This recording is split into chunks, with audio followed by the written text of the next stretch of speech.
भारत छेड़ने वाला है चीन के खिलाफ युद्ध। पूर्व भारत सरकार की गलतियों के कारण भारत के हाथ से चीन के हाथ में चला गया एक द्वीप। बंगाल की खाड़ी में अंडमान निकोबार द्वीप समूह के नजदीक भारत का यह द्वीप इस समय चीन के नियंत्रण में है।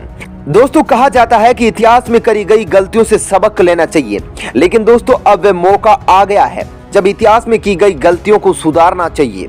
मोदी जी के प्रधानमंत्री होते हुए आज भारत वह बड़ी महाशक्ति बन चुका है जो अब अपनी इतिहास में की गई गलतियों को सुधार कर दुश्मन देशों से अपनी जमीन वापस लेने वाला है। दोस्तों, आखिर पूर्व भारत सरकार ने ऐसी क्या गलती करी थी कि भारत के हाथ से यह द्वीप चला गया, और क्या भारत सरकार ने दोबारा कोई ऐसी गलती करी थी और वर्तमान में चीन के पास यह द्वीप कैसे आया?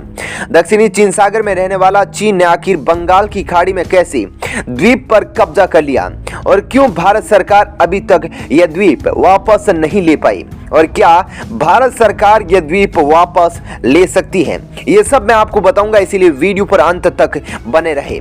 तो दोस्तों, भारत के लिए भारतीय नौसेना के दृष्टिकोण से बंगाल की खाड़ी और म्यांमार के नजदीक बहुत ही इंपॉर्टेंट स्ट्रेटेजिकली द्वीप है जिसका नाम है कोको आइलैंड। यह बेसिकली इंडियन ओशन रीजन के अंतर्गत आता है।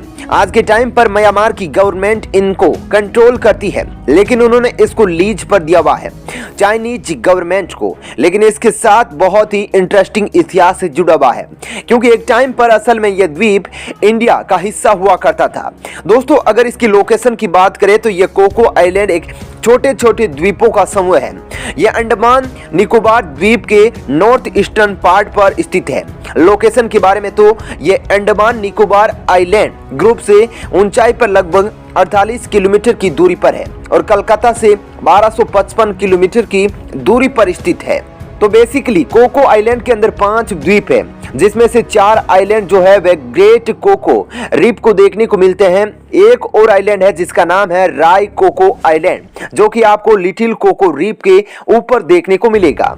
दोस्तों, इस द्वीप के इतिहास की बात करें तो इस द्वीप को सबसे पहले खोजा गया था पुर्तगाली लोगों द्वारा, और क्योंकि इस कोको द्वीप पर भारी मात्रा में कोकोनट के पेड़ देखने को मिलते हैं, इसलिए इसका नाम कोको द्वीप रखा गया है। दोस्तों, 19वीं सदी की बात है। ब्रिटेन सरकार ने क्या किया, इस कोको द्वीप के ऊपर एक पीनल कॉलोनी को स्थापित किया। पीनल कॉलोनी क्या होती है? ऐसी कॉलोनी जिसका इस्तेमाल जो कैदी है, जो बंदी है, उनको वहां पर भेजा जा सके। कोको द्वीप एक महत्वपूर्ण द्वीप इसलिए भी था क्योंकि उस समय यह अंडमान निकोबार द्वीप समूह के लिए खाने के सामान का साधन भी बन गया था। इसके बाद हिस्ट्री में क्या होता है कि इसकी लोकेशन को लेकर इस पर शासन करना मुश्किल था, तो ब्रिटेन की सरकार ने क्या किया, इसको ब्रिटिश गवर्नमेंट ऑफ इंडिया से इसको ट्रांसफर कर दिया ब्रिटिश गवर्नमेंट ऑफ बर्मा यानी कि म्यांमार को। और उसके बाद जब बर्मा भारत से आजाद होकर एक अलग देश बना 1937 में, तो ये वाले जो आपके आइलैंड थे कोको द्वीप और बाकी द्वीप ये सेल्फ गवर्निंग क्राउन कॉलोनी बन गए 1937 में। अब बात आती है 1947 की, जब भारत को आजादी मिल रही थी, तब ब्रिटिश सरकार द्वारा ये पूरी कोशिश करी जा रही थी कि कोको आइलैंड, लक्षद्वीप आइलैंड और अंडमान निकोबार आइलैंड जो है वह भारत को बिल्कुल भी ना दिए जाए।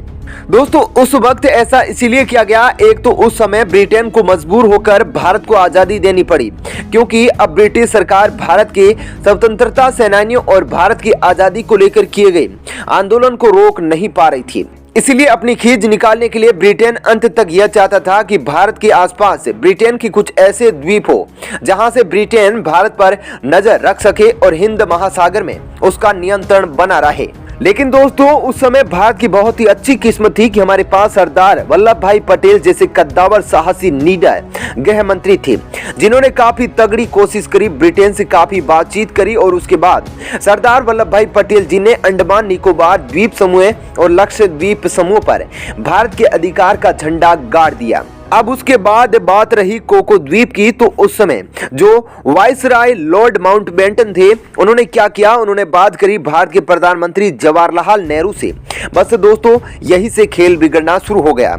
और दोस्तों, ऐसा माना जाता है कि जवाहरलाल नेहरू इस बातचीत में कोको द्वीप पर भारत के अधिकार को गंवा बैठे। हालांकि इसके बाद कोई पुख्ता सबूत नहीं है, लेकिन इतिहासकारों का यही मानना है। अब 1955 की बात है। अब इस द्वीप का नियंत्रण म्यांमार के पास आ गया और म्यांमार के उस वक्त के जनरल ने भी कोको द्वीप पर एक पिनाल कॉलोनी बना दी। इसके बाद उन्होंने 1969 में इस द्वीप पर और भी काम करा और निर्माण करवाया और उसके बाद उन्होंने यह द्वीप पूरी तरह से म्यांमार की नौसेना को सौंप दिया। 1994 में ऐसा कहा जाता है कि म्यांमार की नौसेना ने कोको द्वीप के सारे द्वीप चीन को लीज पर दे दिए और यह भी कहा जाता है कि चीन के द्वारा इस द्वीप पर एक इंटेलिजेंस नेटवर्क का स्टेशन बनाया गया था जिसका नाम था शिंगिंट सिग्नल इंटेलिजेंस गैदरिंग स्टेशन और उसके बाद इस द्वीप पर चाइना ने अपने मिलिट्री बेस बना रखे हैं। अब इस पूरे द्वीप का भारत पर काफी बुरा प्रभाव पड़ता है क्योंकि चाइना इस द्वीप की मदद से भारत के सभी मिसाइल प्रोग्राम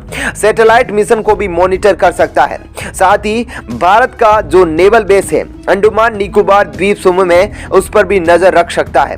लेकिन दोस्तों ताज्जुब की बात यह है कि चीन और म्यांमार कोको द्वीप पर ऐसी सारी बातों को नकारते हैं कि म्यांमार ने यह द्वीप चाइना को लीज पर दिया है। अब दोस्तों मुद्दे की बात पर आते हैं कि क्या भारत इन द्वीपों को वापस ले सकता है या नहीं। आज से कई साल पहले की बात है, उस टाइम पर जो भारत के रक्षा मंत्री थे जॉर्ज फर्नांडिस, उन्होंने एक इंटरव्यू में कहा था और ये इंटरव्यू हुआ था बीबीसी के साथ। उन्होंने कहा था कि भारत के जो उस टाइम पर पीएम थे जवाहरलाल नेहरू, उन्होंने कोको आइलैंड जो है वो बर्मा यानी कि म्यांमार को डोनेट कर दिया था, यानी कि गिफ्ट के तौर पर दे दिया था। लेकिन कुछ ऐसी रिपोर्ट्स है जो इन बातों को झुठलाती है, लेकिन कई सारी ऐसी रिपोर्ट भी है जिनमें यह साफ लिखा हुआ है कि कोको द्वीप भारत ने म्यांमार को डोनेट कर दिया था। लेकिन दोस्तों असली रिपोर्ट क्या है उस बारे में आज 70 साल बाद भी भारत और म्यांमार की सरकार ने वे रिपोर्ट्स आज भी गुप्त रखी है। अगर आप देखें ये पूरी की पूरी चीज इस पर निर्भर करती है, अगर हमने आइलैंड को गिफ्ट किया था उस केस में हम हमारी मिलिट्री सेना को भेज सकते हैं और हमारे कोको द्वीप को वापस ले सकते हैं, ये बोलकर कि आपने ये वाले द्वीप को चाइना को सौंप रखा है क्योंकि हमने आपको ये द्वीप आपके म्यांमार की खुद के कार्यों के लिए दिया था, ना कि इसके लिए कि आप किसी दूसरी कंट्री को इसको लीज पर दे सके। तो यह कहकर इंडिया कोको द्वीप को वापस ले सकता है। दोस्तों ऐसी स्थिति में ना तो म्यांमार कुछ कर सकता है और ना ही चीन के कुछ करने का सवाल पैदा होता है क्योंकि उसे पता है कि भारत का ही वह द्वीप है। तो दोस्तों आज भारत के इस द्वीप के बारे में जानकर आपको कैसा लगा और क्या आपको लगता है कि इतिहास में भारत की पूर्व सरकारों द्वारा की गई गलतियां सुधारने का सबसे अच्छा मौका है? दोस्तों आपकी क्या राय है? आप अपनी राय कमेंट बॉक्स में लिख कर दे सकते हैं। जय हिंद, जय भारत।